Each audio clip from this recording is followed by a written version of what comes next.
There's a lot for Swifties to consider between now and April 19th. During her February 4th Grammy Award acceptance, Taylor Swift revealed her upcoming 11th studio album, The Tortured Poets Department. The album will be released in 2024. "This is lucky number 13 for me, my 13th Grammy," Swift jokingly said to the audience. "I don't know if I've ever told you that.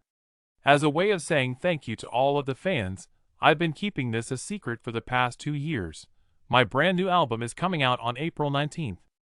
The singer released the album artwork on social media a short while later, then the tracklist the following day. With nothing more than song titles and a monochrome image of Swift in bed as reference material, Swifties have concocted some intriguing speculations regarding the subject matter of the album. "Scroll down to explore each possibility with us," Swift said. "Everything's fair in love and poetry," as the caption for her album announcement on Instagram. This is a heartfelt statement from someone who has faced backlash for penning songs about her romantic relationships. The Grammy winner has already made references to poetry in her songs, Listen to The Lakes, and Sweet Nothing. However, The Tortured Poets Department might also be a reference to Swift's 2016 to 2023 breakup with Joe Alwyn. Alwyn and Paul Mescal, who have both played menacing male protagonists in Sally Rooney book television adaptations, said they participate in a group chat with Andrew Scott dubbed The Tortured Man Club in a joint interview with Variety in December 2022. Many Swifties believe that The Tortured Poets Department will mostly focus on Swift and Alwyn's separation because of this relationship. Swift is shown resting in bed on the black and white album cover, wearing a skimpy tank top and black high-waisted shorts. The style is similar to that of Swift's debut album about her relationship with Alwyn, Reputation, released in 2017. It's interesting that Reputation was as clear-cut, showing how Joe and her fell in love and how their breakup occurred. One fan said, "There were colors in between, but they are gone now," on a Reddit thread talking about the upcoming release. Swift substituted bubblegum pink and butterflies for monochromatic and snakes in 2019's Lover, her follow-up to Reputation. Swift sings, "I once believed love would be black and white, but it's golden," in the album's concluding song, Daylight. The color palette of The Tortured Poets Department seems to allude to the end of that heyday. The classic line, "But Daddy, I love him," from Swift's 1989 birth year, The Little Mermaid, is spoken by Ariel regarding Prince Eric in track 6.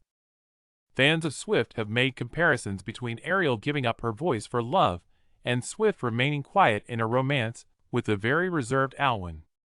One fan responded via X, "But Daddy, I love him," being an exact reference to The Little Mermaid because of Ariel giving up her voice to be with the love of her life.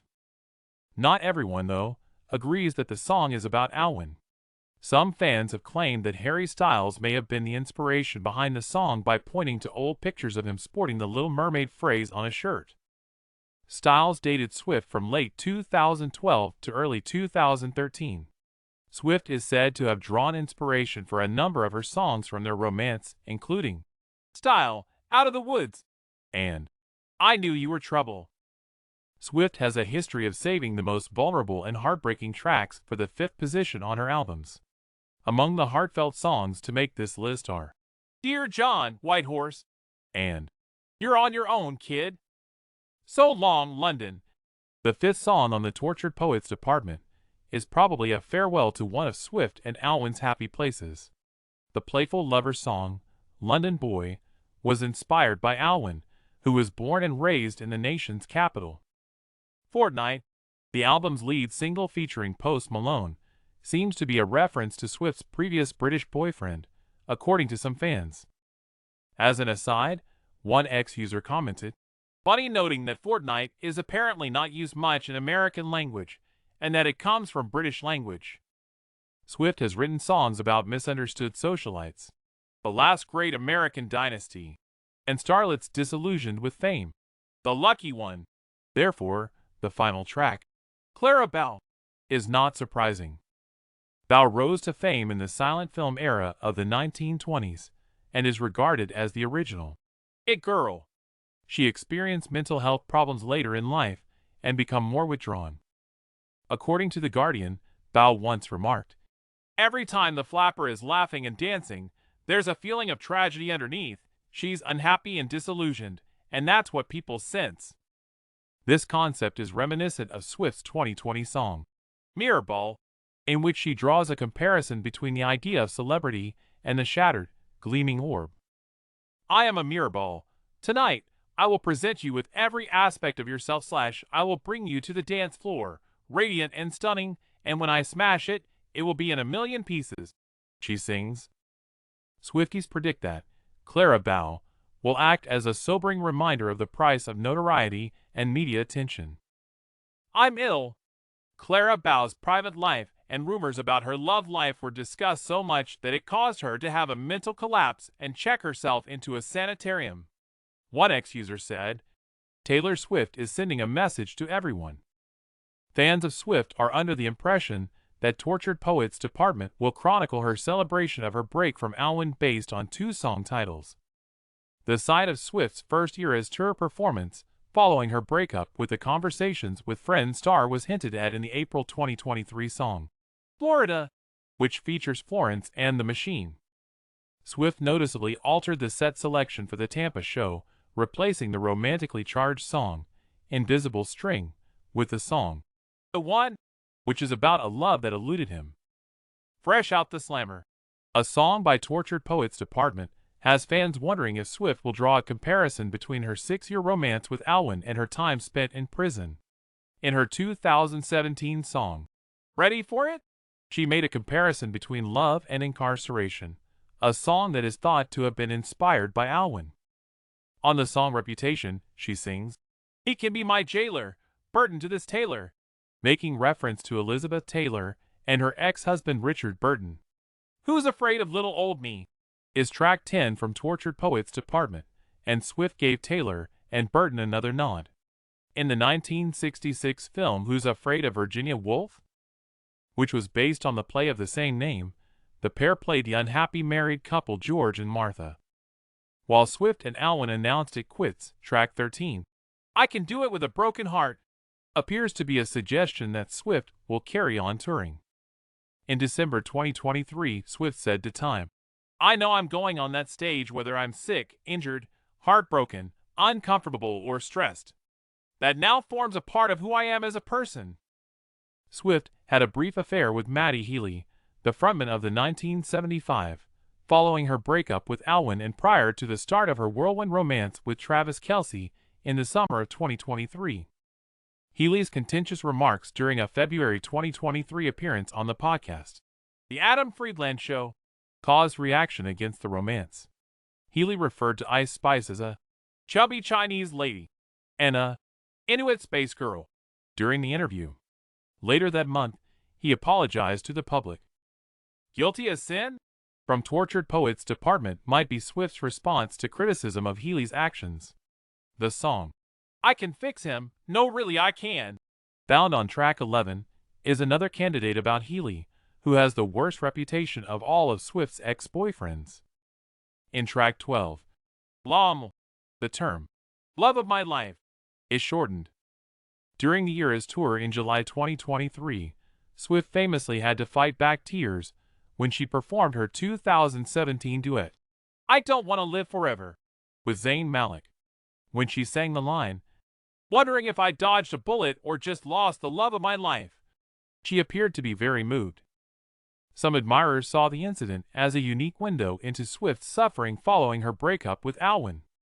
Swift's longest relationship to date may have influenced LOM, but perhaps not in the way we might have assumed. I feel like Taylor would do that if LOM genuinely means for loss of my life instead of love of my life, a user speculated on X. The song, Gorgeous, from Reputation, which is allegedly about Alwyn, features Swift's lighthearted lyrics. You've ruined my life by not being mine. The term is used in a less humorous way in a picture of Swift that was posted with the Tortured Poets Department tracklist. The text says, I love you, it's ruining my life. Who might have inspired track 14, The Smallest Man Who Ever Lived. is up for speculation among Swifties. Some believe that the title alludes to Alwyn, a man who rarely speaks. One X-user commented, "Going from your integrity makes me seem small to the smallest man who ever lived is a big upgrade," alluding to Swift's song, Peace, which she composed in 2020 and is about Alwyn. It's also possible, though, that the song has a stronger political message. Through X, a fan said, "I hope this is a Donald Trump diss track." Swift said on February 16th that The Bolter, a bonus track, will be included in physical copies of the Tortured Poets Department. Fans quickly deduced that the song was about Alwyn. After a VMAs after-party in August 2022, a user on X posted a video of Alwyn scurrying into a car while gripping Swift's hand to evade being photographed. The user captioned the video, "The Bolter in question.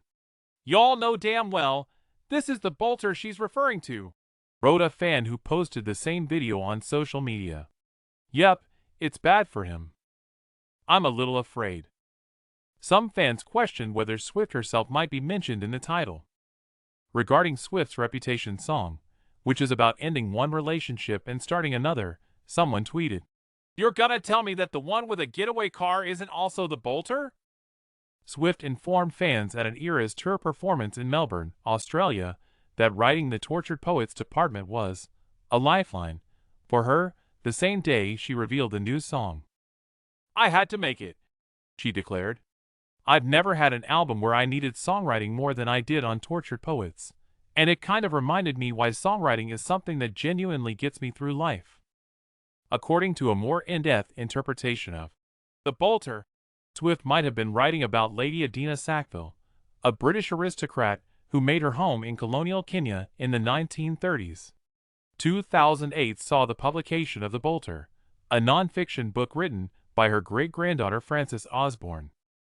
The moniker was given to Sackville when she fled her marriage and went off with another guy.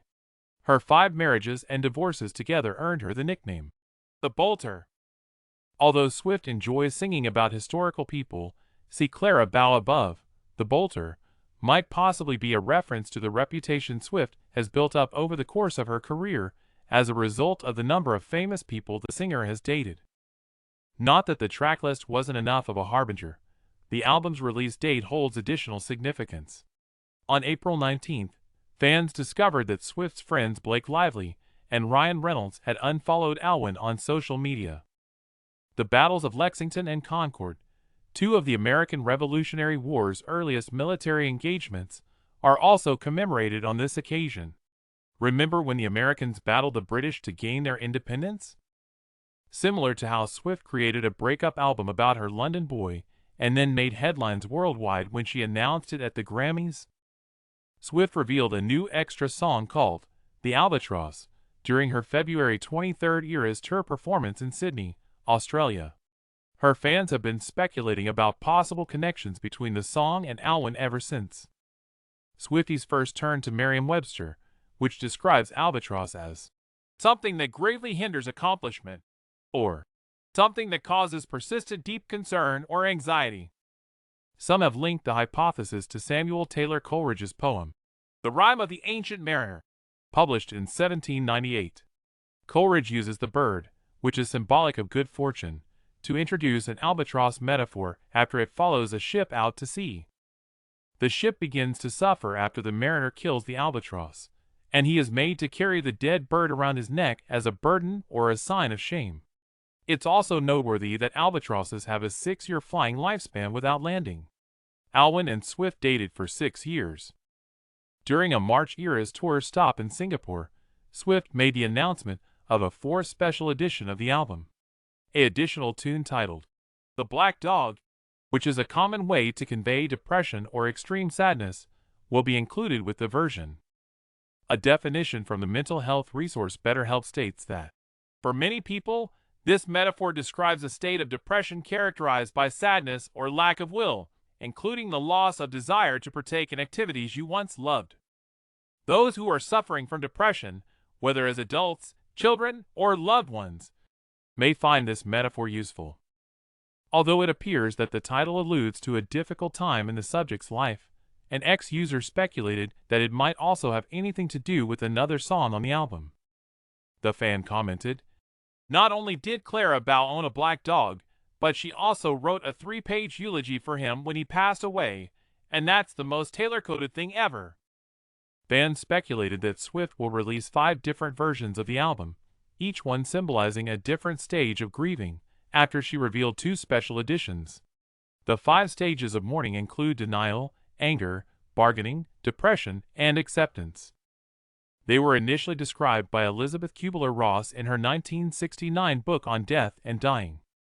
As evidence for the theory, one ex-user cited the taglines that Swift had added to her Instagram announcements for every edition. The user started, alluding to the original version. "The manuscript would represent denial, due to the version's tagline, 'I love you, it's ruining my life.'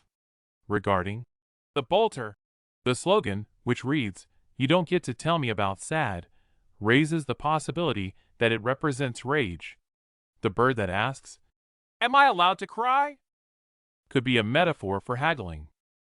When Swift revealed a 4th version of the record called "The Black Dog," which might stand in for the Depression period, the notion appeared to be strengthened.